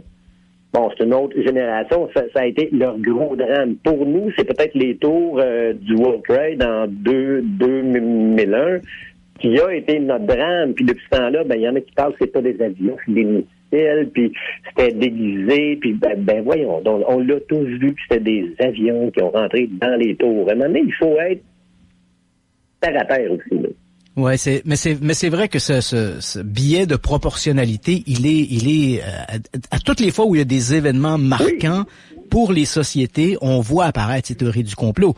Et des événements qui touchent les populations. Bon, JFK, c'est la multiplication des théories du complot. Vous avez mentionné les tours du World Trade Center, et c'est vrai que les tours du World Trade Center, je m'amuse parfois en conférence à dire le World Trade Center, c'est devenu la nouvelle théorie du complot. Avant, c'était John F. Kennedy qui était la mère de tous les complots, mais maintenant, malheureusement, John F. Kennedy a été détrôné par les tours du World Trade Center.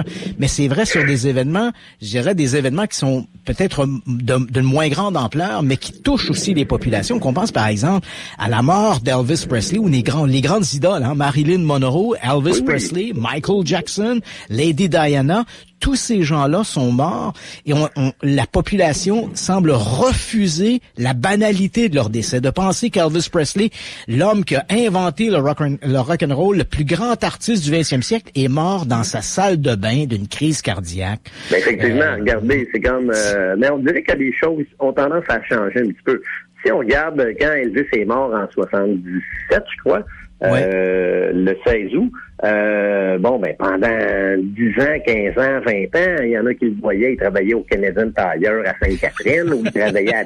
C'était totalement idiot, là. C'était totalement idiot. On n'a pas eu la même chose pour Michael Jackson. On n'a pas eu ça.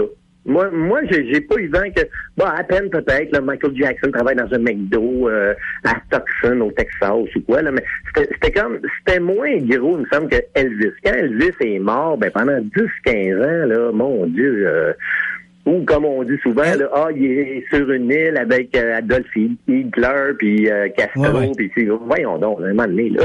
Elvis is alive. Oui, and well. Oui, c'est donc effectivement, Lady Diana, c'est un peu aussi la même chose, c'est-à-dire que d'imaginer que cette femme qui s'impliquait dans autant d'activités ou d'associations caritatives puisse mourir, somme toute, banalement, parce que le chauffeur était un peu ivre.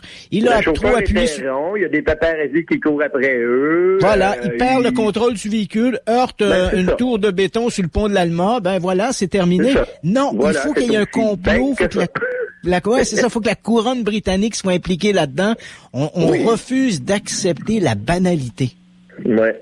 Mais en quelque part, il faut pas tomber, il faut pas tomber dans une naïveté, porter des lunettes roses et penser que tout le monde est gentil, là aussi. Les complots existent. Les complots existent. ça, c'est certain. Mais quand on parle d'Elvis, de Lady Di, de JFK, de Pearl Harbor ou n'importe quoi, oui, il y a des complots qui existent. Ouais, mais il y a une espèce de, comme vous disiez plus tôt, dans la société, quand il y a un gros événement qui nous fait beaucoup de peine, qui nous bouscule, ben il faut que la cause soit aussi grande. Ouais, que la conséquence. C'est amusant ce que vous dites, Michel Lenoir, parce que moi-même, en conférence, je répète souvent, les complots existent, mais les complots, généralement, intéressent pas trop les théoriciens du complot. Ce qui intéresse les théoriciens du complot, ce n'est pas des trucs comme le Watergate ou des affaires comme ça, le Lyrengate, c'est pas ça qui les intéresse. C'est la théorie du super complot. Il y a une différence entre le complot et le super complot. Le complot, c'est... Les Illuminati qui dominent le monde, ici et ça, là c'est super, là. Ou l'alliance entre le gouvernement américain et les extraterrestres, là, et tout. Bon, ben écoutez, là, moi, j'étais un show partisan, j'étais un show fan des X-Files. J'ai adoré cette émission-là. Ça reste une émission. Et oui, il y a des complots qui existent. On le sait ou on s'en doute bien, mais tout n'est pas complot. Il y a des choses parfois qui arrivent parce qu'elles arrivent. Ouais, c'est ça. Et souvent, la cause risque parfois d'être somme toute assez banale. Hein? Un individu, un illuminé qui décide d'abattre John Lennon, parce que il est un peu désabusé. Mais justement, M. Chapman, dans les journaux cette semaine, on a su qu'il regrettait son geste. Là. 40 Est-ce qu'il regrette d'avoir tiré sur John Lennon ou est-ce qu'il regrette de s'être fait attraper? C'est souvent ça la question qu'on doit se poser. C'est complètement fou, hein? Oui, et c'est un peu la même chose avec lorsque Hinckley avait tiré sur le président Reagan. On a appris après coup que Reagan était presque... Jodie Foster, je crois. Ouais, voilà, il voulait impressionner Jodie Foster. Et on a appris après coup que la balle avait failli emporter Ronald Reagan. Elle l'avait touché pas mortellement, mais il était atteint. Il avait été quand même très gravement atteint. Là. Voilà. Ouais. Et donc, et on sait qu'un des attachés du président Reagan, lui, avait été atteint à la tête et il est resté longtemps. Il est décédé maintenant. Il est resté paralysé, tout ça. Des séquelles importantes. Et pourtant, quand on regarde la cause, c'est simplement un type banal, un illuminé qui voulait impressionner Jodie Foster en disant « Je vais commettre un geste qui va te prouver mon amour ». C'est ça, oui. Il y a des gens qui arrivent à cause de ça, mais si on revient un petit peu plus tôt, oui, les complots existent. Là. Tout le monde n'est pas gentil et tout le monde ne veut pas le bien de son prochain. Et oui, il y a des complots, il y a des gens corrompus partout. Mais bon, les complots, comme vous dites, les vrais complots intéressent pas les complotistes. Ça, c'est une belle phrase. Ouais, voilà, en fait, ce qui intéresse les complotistes, c'est les super complots. Et ce qui me désarçonne un peu des théories du complot, quand on parle des super complots, c'est que souvent, il faut faire table rase de ce que l'on sait ou de ce que l'on a vu. Hein, vous avez mentionné cette histoire, tout le monde a vu les tours être frappées par des avions, et pourtant, certains théoriciens du complot font la promotion que ce n'était pas des avions, c'était des hologrammes.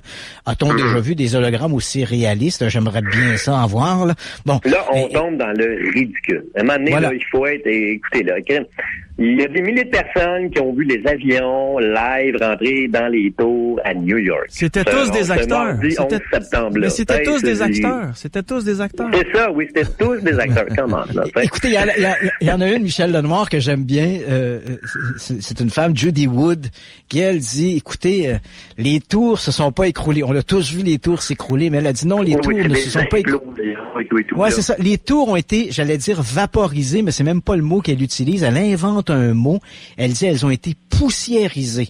Donc, quelque part, des complotistes, des agents à la solde de quelques gouvernements ou agences gouvernementales auraient braqué sur les tours un rayon destructeur qui aurait pulvérisé les tours en les transformant instantanément en poussière. Et pourtant, on a tous vu les tours s'écrouler.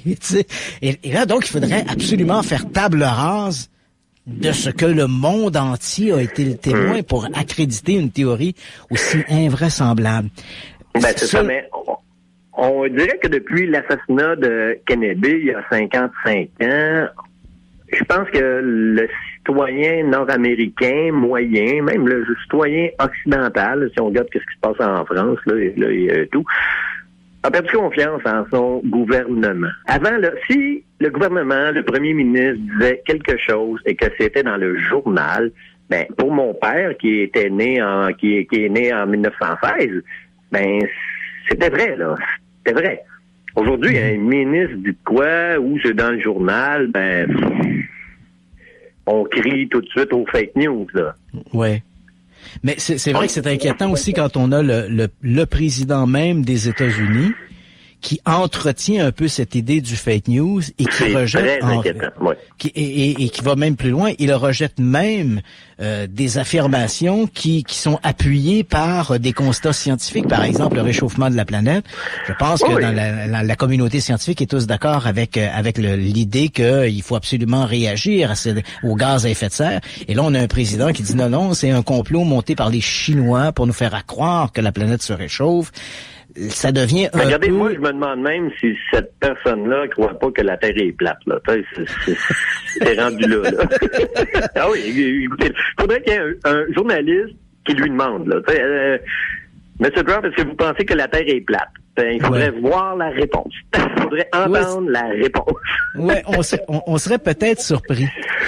Écoutez, Michel Lenoir, est-ce que vous pensez que, est-ce que l'idée de la présence de ces complotistes, est-ce qu'elle est essentiellement un phénomène un peu artificiel? Et je m'explique.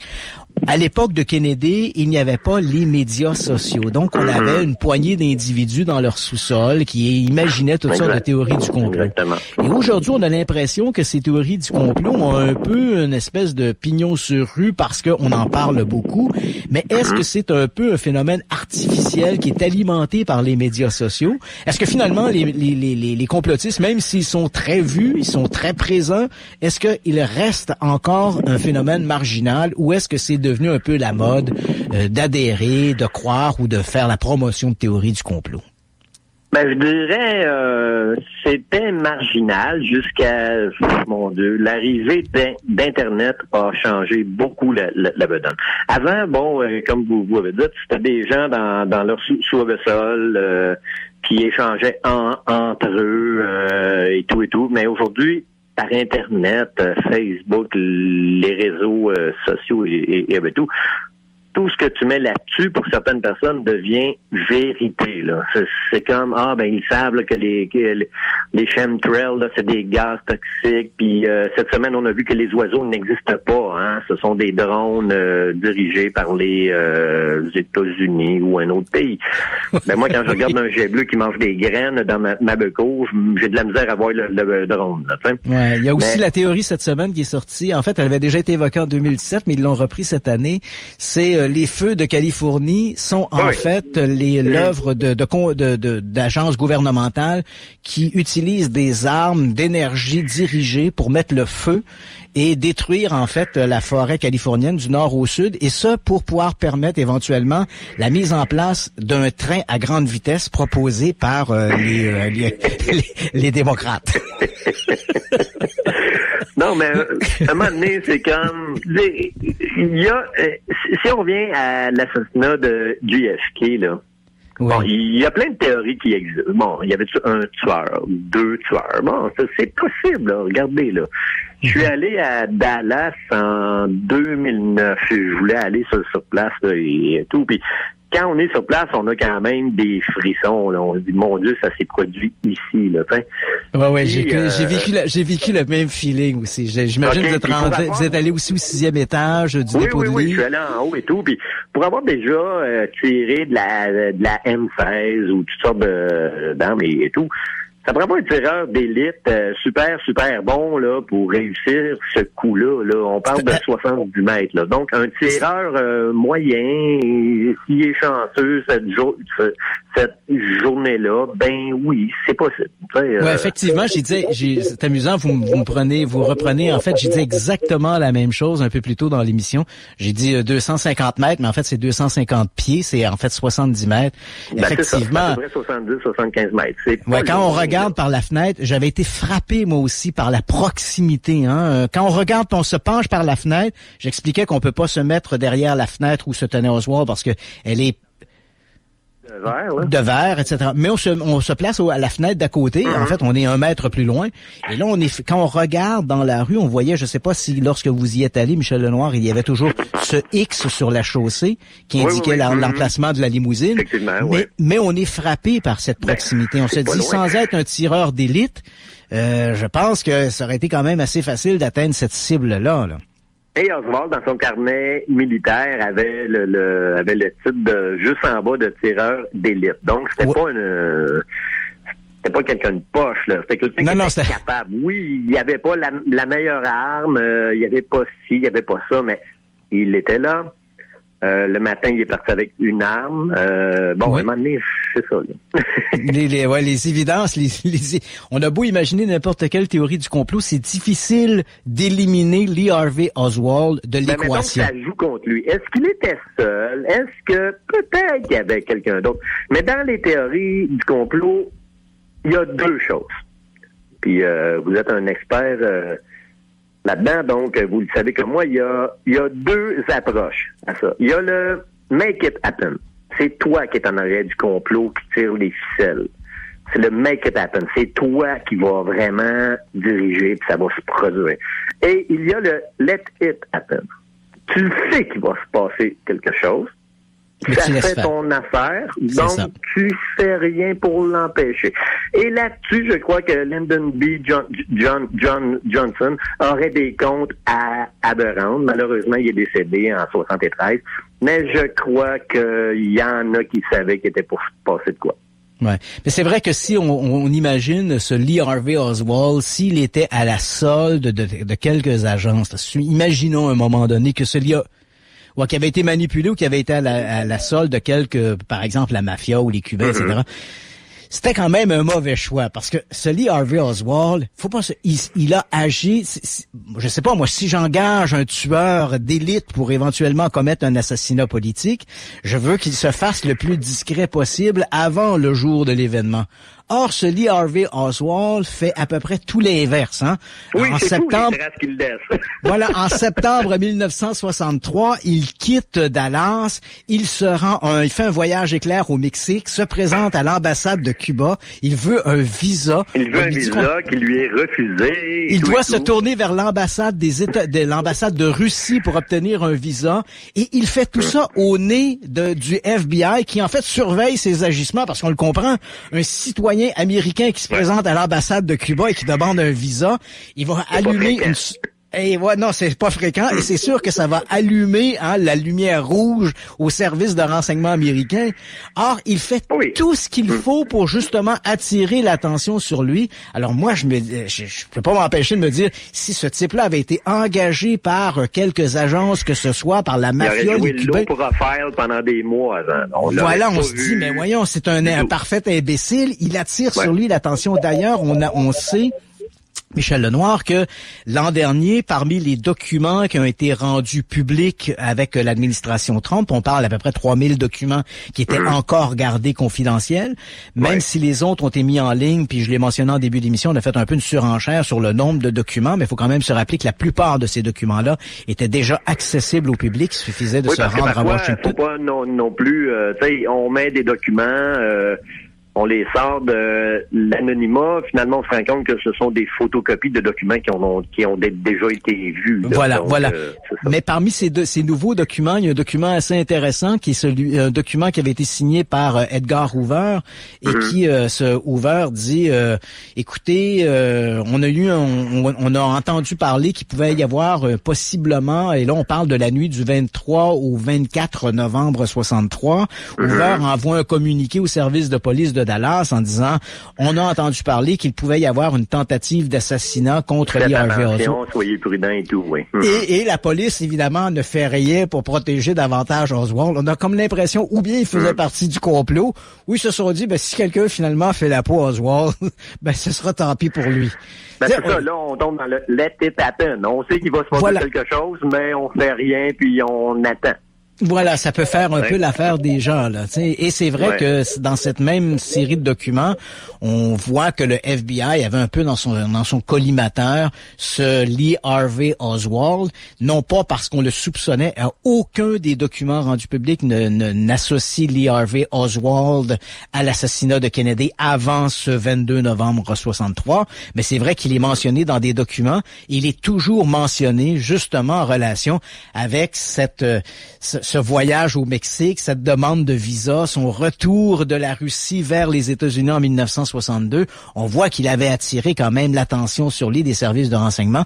Et en pleine guerre froide, évidemment, quelqu'un qui se présente ouvertement comme pro-communiste. Il y avait une époque, quelques années plus tôt, on venait de sortir de ce macartisme où il suffisait d'avoir une voiture rouge pour être accusé d'être partisan pour les Russes. Donc, on sortait de cette époque là, excessivement obsédante pour les Américains des communistes. Et là, voilà qu'on a cet individu qui arrête pas de faire des allers-retours avec l'ambassade de Cuba, l'ambassade de Russie, pour demander des visas. Évidemment, il va susciter l'intérêt et ça devient un mauvais candidat si moi, je décide d'engager ce bonhomme-là pour éventuellement commettre un acte, un attentat politique. Effectivement, oui. Puis il faut aussi faire attention à nos souvenirs qui peuvent nous mentir. Dans ce sens que il y a plein de gens. Moi, bon, j'ai quel âge que j'ai là? J'ai 55 ans. J'avais 22 jours quand John F. Kennedy s'est fait tuer. J'ai des gens plus vieux que moi qui ont 80 ans là, et tout, là, puis qui se rappellent d'avoir vu en direct à la TV l'assassinat de Kennedy, comment ça avait pas de bon sens, puis c'est terrible, puis c'est ça. Mais c'est faux. L'assassinat n'a pas été diffusé en direct. Du tout. Il y avait, on a, comment dire, il y avait plein de personnes, il y avait à peu près 400 personnes là, sur les lieux quand Kennedy s'est fait tuer. On connaît l'existence de 7 films. Bon, effectivement, là, le film de Zapruder, il y a le film de Dorman, il y a le film d'autres là aussi. Mais la première fois que le film de Zapruder a été diffusé, c'était en 74 ou 75. Donc, c'est 12 ans après le meurtre. Mais il y a bien des gens qui vont vous astiner dur comme fer. Non, on l'a vu à la TV et tout. Ben, c'est pas vrai. Mais t'as beau essayer de les convaincre, leurs souvenirs, pour eux autres, ils l'ont vu. Oui. Donc, c'est ça. Il faut même faire attention à nos souvenirs. Oui, en fait, c'est des mécanismes qui sont bien connus dans le domaine de la mémoire. C'est ce qu'on appelle la confabulation. C'est-à-dire que la mémoire se réorganise et elle se réorganise avec toutes sortes d'éléments. Malheureusement, la mémoire oublie. Et quand elle oublie, les trous qui se retrouvent dans la mémoire seront comblés éventuellement par des faux souvenirs. Donc, une mémoire qui se réorganise. Et elle se réorganise aussi en fonction de ce qui est raconté. Je donnais il y a quelques semaines l'exemple. Vous êtes dans une soirée avec des parents et là vous vous rappelez un Noël que vous avez vécu dans votre enfance et là vous dites oui je me rappelle mon oncle Jacques était là puis il jouait de l'harmonica et là ton frère te dit oui puis il portait son vieux chandail du Canadien. Dans tes souvenirs à toi, tu ne te rappelles pas qu'il y avait le chandail du Canadien, mais dans 2 ou 3 ans, quand tu raconteras à nouveau cette anecdote, mon oncle Maurice aura son chandail du Canadien, là, et tu vas t'en rappeler qu'il y avait le chandail du Canadien. La mémoire se réorganise. Donc, plus on s'éloigne de l'événement, l'élément central reste à peu près inchangé. Les gens disent tous, j'ai vu Kennedy se faire assassiner. Mais 50 ans après, ils vont rajouter des petits éléments qui ne font pas partie du récit original. Et ça vient colorer un peu le témoignage. On comble les trous, là, ensemble. Ouais. Dites-moi, Michel Lenoir, le temps file, mais on a eu une conversation il y a quelques jours. Et les États-Unis ne sont pas la seule place où il y a des complots. On en a eu un au Québec. Ben, on en a eu un. On en a eu plusieurs. On en a eu plusieurs, mais il y en a un.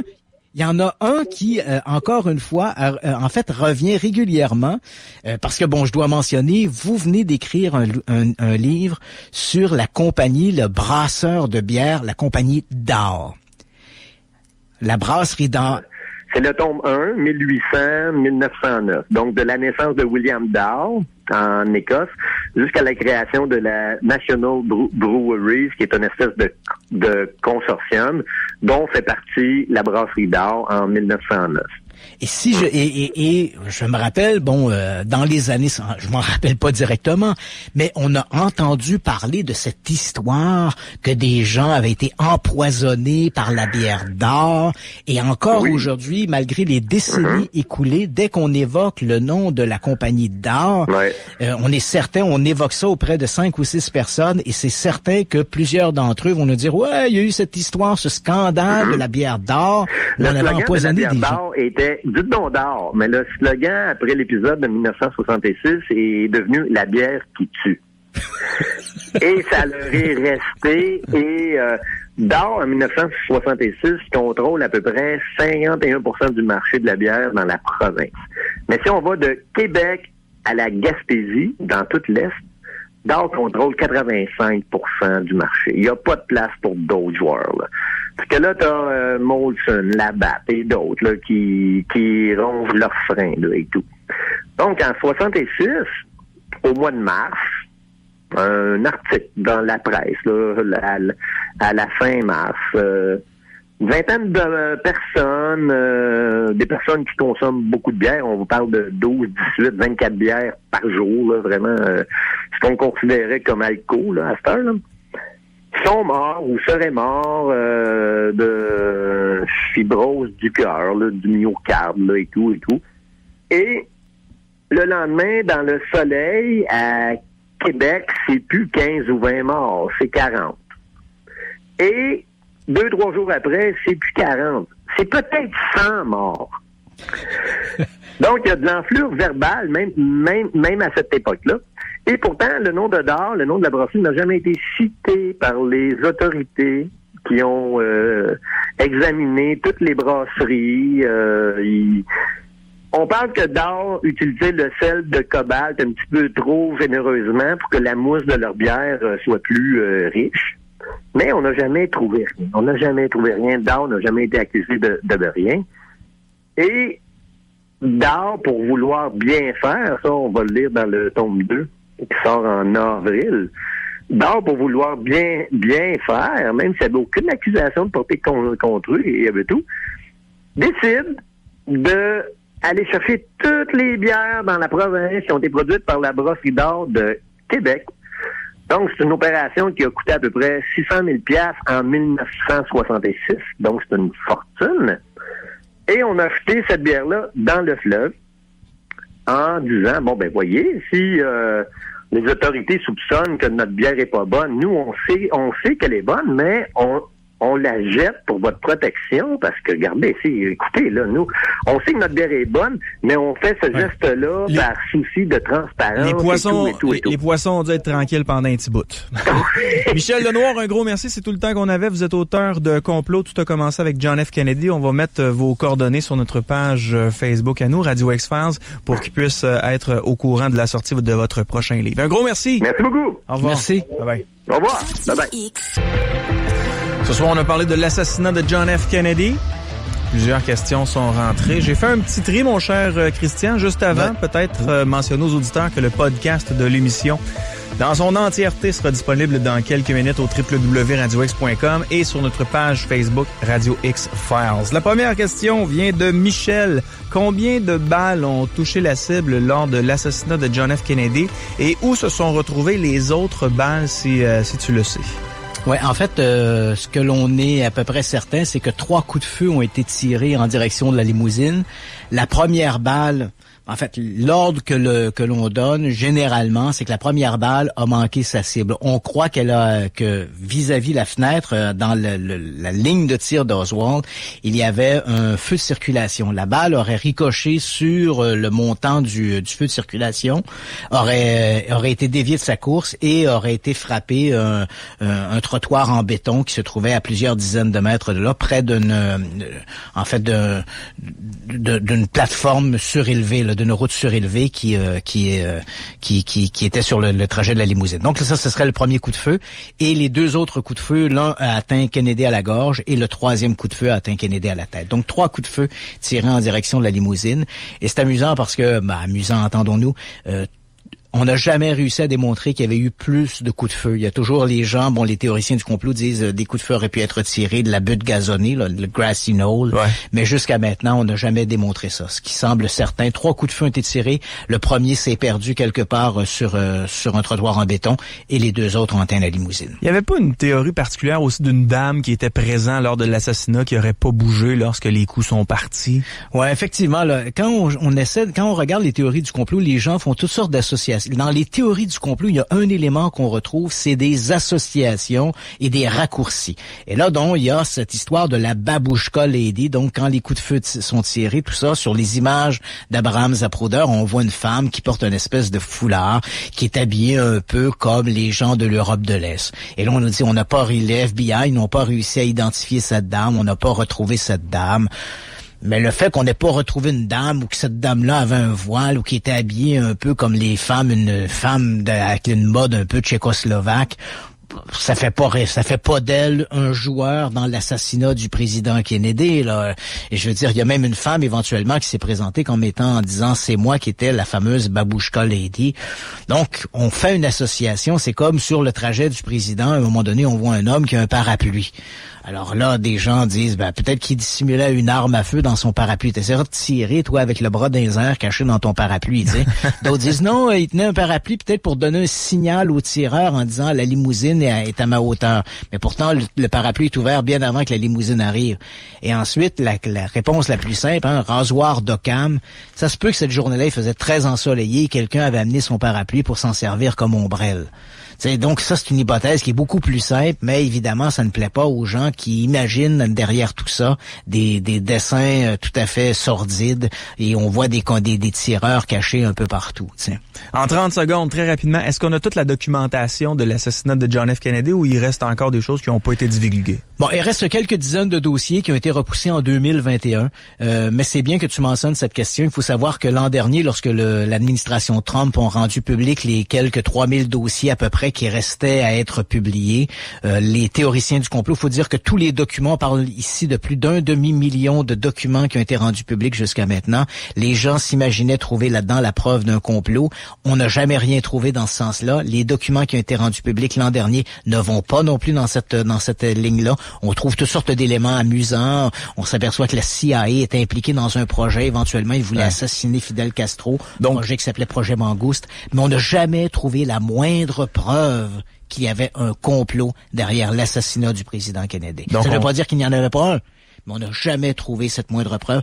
Tout ce que l'on a, ce sont des conjectures et des spéculations. Christian Page, à toi et aux auditeurs, un excellent week-end et on se rejase vendredi à partir de 20h pour un autre Radio X-Files. Merci à toi et bon week-end à tout le monde. Au revoir, bye bye. Radio X-Files. Radio X.